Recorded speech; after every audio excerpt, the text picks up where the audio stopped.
Welcome back to our study in the book of Exodus, looking at chapters 1 through 19. Today's lesson is called Preparation of a Man, and it covers chapters 1 and 2. So just for a quick review, what is Egypt a picture of? Well, being lost, slavery to sin, bondage, the unsaved life. What is the wilderness a picture of? Christian defeat. And who lives in the wilderness? Baby Christians and backsliders. Proverbs 14:14 says, "The backslidden in heart will have his fill of his own ways." What are the characteristics of wilderness wanderers? Well, discouragement, murmuring, the unsurrendered life. Clan of cannibals sitting around a campfire. One cannibal asks, "Have you ever eaten a missionary?" One cannibal replies that he had an Episcopalian once, and he was very good because he was wine-soaked. Another relates that he tried a Methodist, but he was flabby, no meat on his bones. Finally, a cannibal asks, "Has anyone tried a Baptist?" There was silence. And then in unison, a number of cannibals responded, "No, Baptists are too tough to clean." What is Canaan a picture of? The Spirit-filled life. It's a land of promise. Victory here and now, even though there are still giants, enemies, and walled cities in the land. How long would the shortest route take from Egypt to the Promised Land? 5 days. How long was God's route? Well, according to Deuteronomy 1:2, it was 11 days. Why do you suppose 11 days and not 5? Well, the nation of Israel was not ready for warfare. There was no military training, no discipline. How long did the journey actually take? 40 years. Why 40 years? Well, 40 is a number that represents a time of testing. But also we read in Numbers 14, 32 to 35, "But as for you, your dead bodies shall fall in this wilderness, and your children shall be shepherds in the wilderness 40 years, and shall suffer for your faithlessness until the last of your dead bodies lies in the wilderness. According to the number of days in which you spied out the land, 40 days, a year for each day, you shall bear your iniquity 40 years, and you shall know my displeasure. I, the Lord, have spoken. Surely this I will do to this wicked congregation who are gathered against me. In this wilderness they shall come to a full end, and they shall die." It took one night for God to take Israel out of Egypt, but it took 40 years to take Egypt out of the nation of Israel. Faith is not made perfect until it can justify the past to us, as well as give hope for the future. Now, God doesn't have to justify the past, but our faith does. How many men over the age of 20 left Egypt? Well, there were 603,500. And out of that number, how many made it into Canaan? 2. And who were they? Joshua and Caleb. Listen to Numbers 14:36 to 38. "And the men whom Moses sent to spy out the land, who returned and made all the congregation grumble against him by bringing up a bad report about the land, the men who brought up a bad report of the land died by plague before the Lord.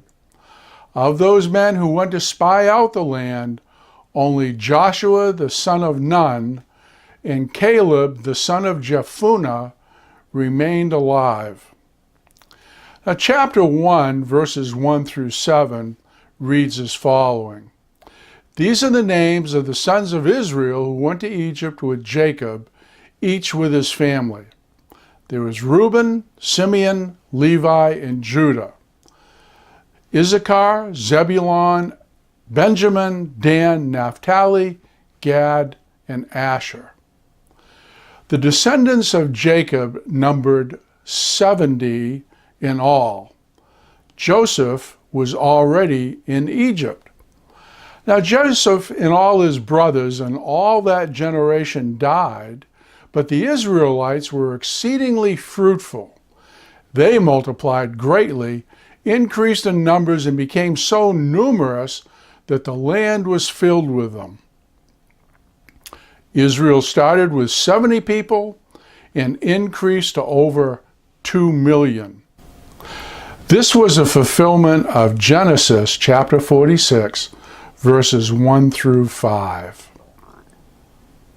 So Israel took his journey through all that he had and came to Beersheba and offered sacrifices to the God of his father, Isaac. And God spoke to Israel in visions of the night and said, Jacob, Jacob. And he said, Here I am. Then he said, I am God, the God of your father. Do not be afraid to go down to Egypt, for there I will make you into a great nation. I myself will go down with you to Egypt, and I will also bring you up again. And Joseph's hand shall close your eyes. Then Jacob set out from Beersheba. The sons of Israel carried Jacob their father, their little ones and their wives, in the wagons that Pharaoh had sent to carry them. This is also a fulfillment of Genesis 13, verses 12 and 14 through 17. Abraham wrestled in the land of Canaan. The Lord said to Abram, after Lot had separated from him, Lift up your eyes and look from the place where you are, northward, southward, eastward, and westward. For all the land that you see, I will give to you and your offspring. I will make your offspring as the dust of the earth, so that if one can count the dust of the earth, your offspring also can be counted. Arise, walk through the length and the breadth of the land, for I will give it to you.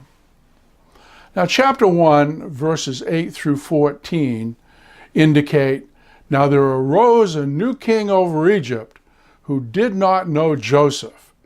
And he said to his people, Behold, the people of Israel are too many and too mighty for us. Come, let us deal shrewdly with them, lest they multiply, and if war breaks out, they join our enemies and fight against us and escape from the land. Therefore, they set taskmasters over them to afflict them with heavy burdens. They built for Pharaoh store cities, Pithom and Ramses. But the more they were oppressed, the more they multiplied, and the more they spread abroad. And the Egyptians were in dread of the people of Israel. So they ruthlessly made the people of Israel work as slaves, and made their lives bitter with hard service in mortar and brick, and in all kinds of work in the field. In all their work, they ruthlessly made them work as slaves. Imagine you're watching your favorite program when you hear, we interrupt this program to bring you a special news report. A new king has arisen who knows not Joseph. Well, you know, this is 350 years after the death of Joseph, but how is this possible, knowing that Joseph was such a hero that all of a sudden they would forget him? Just as this new king did not know Joseph, we're confronted with many people who don't know the great Bible stories. Pharaoh appoints taskmasters. Remember, Satan also has his demons. Israel faces a bitter life with hard labor.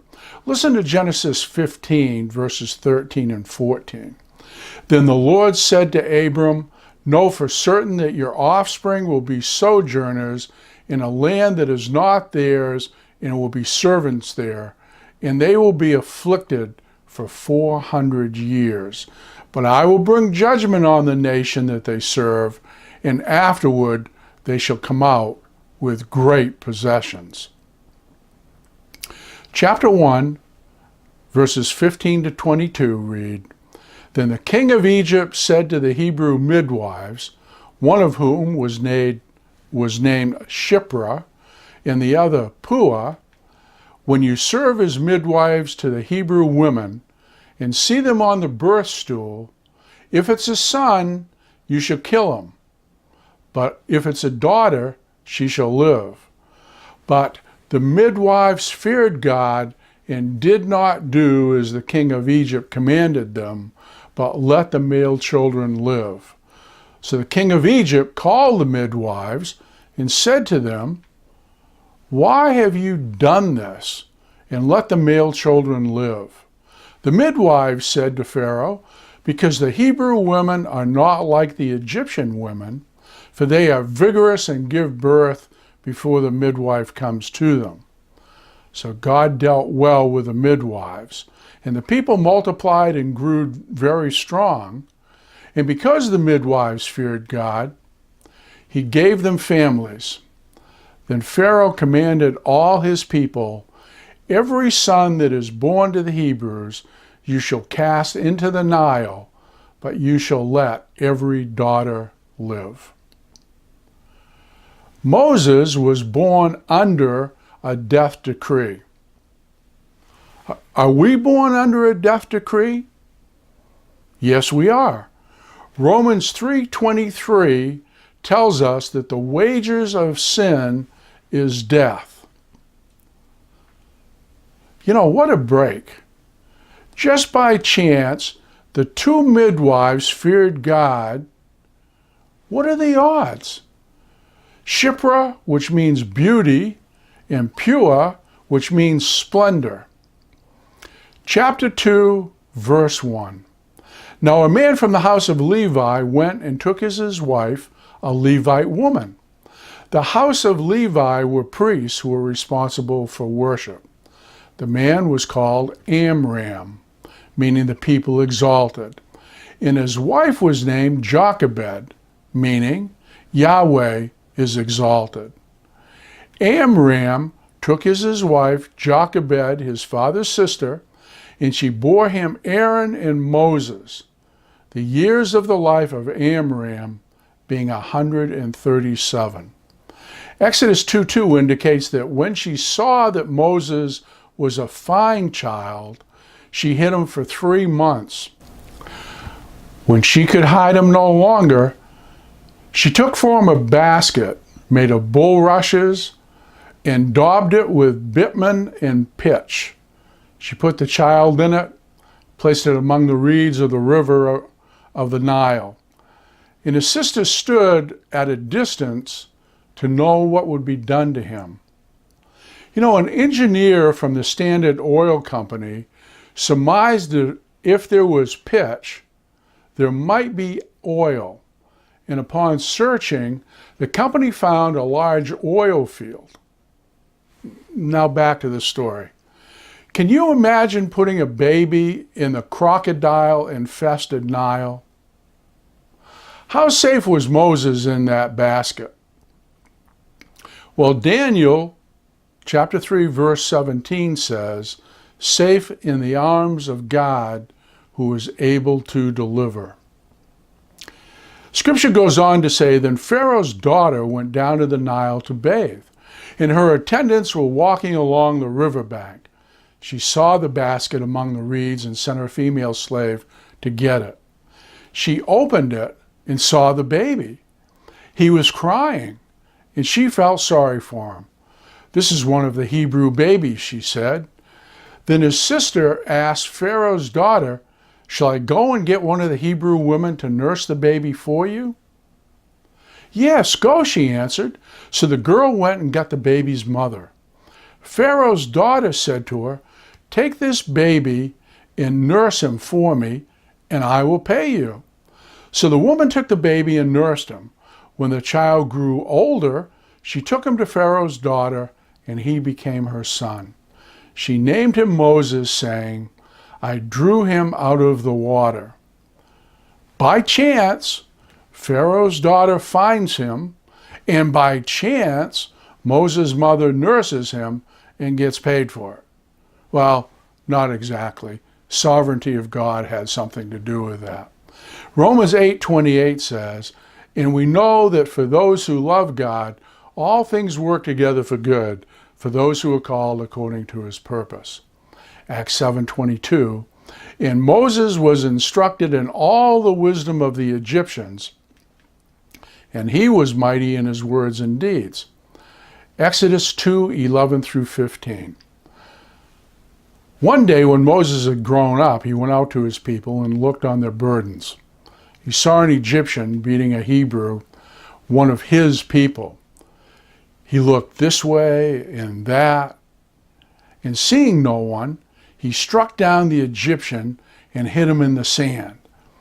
When he went out the next day, behold, two Hebrews were struggling together, and he said to the man in the wrong, "Why do you strike your companion?" He answered, "Who made you a prince and judge over us? Do you mean to kill me as you kill the Egyptians?" Then Moses was afraid and thought, "Surely this thing is known." When Pharaoh heard of it, he sought to kill Moses. But Moses fled from Pharaoh and stayed in the land of Midian, and he sat down by a well. Was Moses the right man? Yes, he was. Was he on the right mission? Again, yes. Did he use the right method? No. To Moses' credit, though, raised in the Egyptian way, he stayed true to his mother's teaching. Hebrews 11 tells us, by faith, Moses, when he was born, was hidden for 3 months by his parents because they saw that the child was beautiful and they were not afraid of the king's edict. By faith, Moses, when he was grown up, refused to be called the son of Pharaoh's daughter, choosing rather to be mistreated with the people of God than to enjoy the fleeting pleasures of sin. He was considered the reproach of Christ's greater wealth than the treasure of Egypt, for he was looking to the reward. By faith, he left Egypt, not being afraid of the anger of the king, for he endured as seeing him who is invisible. Moses became frustrated. In his impetuousness, he attempted to do something for God, to do his best, and the result was death. So again, verse 14, he answered, "Who made you a prince and a judge over us? Do you mean to kill me as you killed the Egyptian?" Then Moses was afraid and thought, "Surely the thing is known." What's the lesson here? Be sure that your sins will find you out. Numbers 32:23. What was the problem? Well, Moses was not prepared. He tried to do it in his own strength. He tried to force deliverance just like Judas did. He had a false sense of security because he trusted in himself. This is a picture of God's people using methods not ordained by God. Unfortunately, often the prime rating factor of spirituality is how active we are doing church work. We equate busyness with spirituality or busyness with success. We are called to be, not to do. Busyness is often a cover-up for not preparing ourselves spiritually. We'll fail when we serve in our own strength. We rob others of serving and being trained when we jump in and we're not called to do so. Someone misses out on God's best, God's blessing, because of us. A Chinese cookie indicated, "Do not clutter your schedule with the expectations of others." How do we know that we're the right person, on the right mission, and using the right methods? Well, if you look in Daniel chapter 11, verses 32 and 33, people who know their God will display strength and take action. The word know in Hebrew is yada. It means having intimate knowledge. Where else do we see this word used? Well, Adam knew Eve. The result for Adam and Eve was a physical reproduction. For us, we're to conceive and bring forth spiritual children after our kind. Do a serving test. Check your love life with Jesus. When you're in love, you want to spend time, be alone with that person. How's your devotional life? The Bible is Jesus in written form. We are to learn him and not learn about him. Not be informational, but transformational. God can't be known personally apart from his word. God promises to reveal himself. How is your giving? Do you know that in the Old Testament, people had to give 23.5% of what they made and grew each year? Exodus chapter 2, verses 16 through 22 indicate, "Now the priest of Midian had 7 daughters, and they came and drew water and filled the troughs to water their father's flock. The shepherds came and drove them away, but Moses stood up and saved them and watered their flock. When they came home to their father, Reuel, he said, 'How is it that you've come home so soon today?' They said, 'An Egyptian delivered us out of the hand of the shepherds and even drew water for us and watered the flock.' He said to his daughters, 'Well, where is he? Where have you left the man? Call him that he may eat bread.' And Moses was content to dwell with the man, and he gave Moses his daughter Zipporah. She gave birth to a son, and he called his name Gershom. For he said, 'I have been a sojourner in a foreign land.' Moses fled to Midian. Midian is a picture of a place of judgment. Verse 17, we read that Moses stood up and saved them. You know, Moses had this sin of impetuousness. Moses was a somebody who needed to become a nobody. For 40 years, he had the benefit of the best education, money, and position. Now he'll spend 40 years in the desert becoming a nobody. Becoming a nobody doesn't happen overnight. He'll spend his last 40 years allowing God to work through a nobody. Overall, it took Moses 80 years to get to a place where God could use him. Jesus trained for 30 years, for 3 years ministry.